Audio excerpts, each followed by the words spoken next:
when I was talking about before, all these religious concepts, it's about the do, the feel, the think.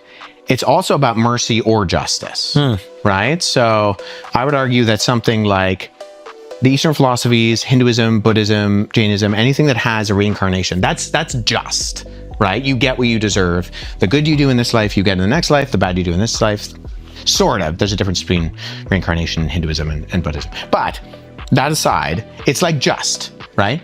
But we wouldn't necessarily say that it's merciful. Certain degree, I would pin Islam in that group, because every chapter of the Quran, bar one chapter, starts with the Bismillah, God the most merciful, the most benevolent.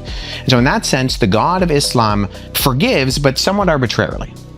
And it's at the expense of his justice.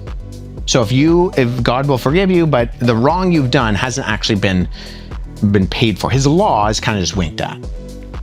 Where Christianity is different is that the punishment that we deserve is taken on God himself in the person of Jesus. And so in that sense, justice is fulfilled. And because justice is fulfilled, his law is accomplished. And now mercy, so justice is getting what you deserve.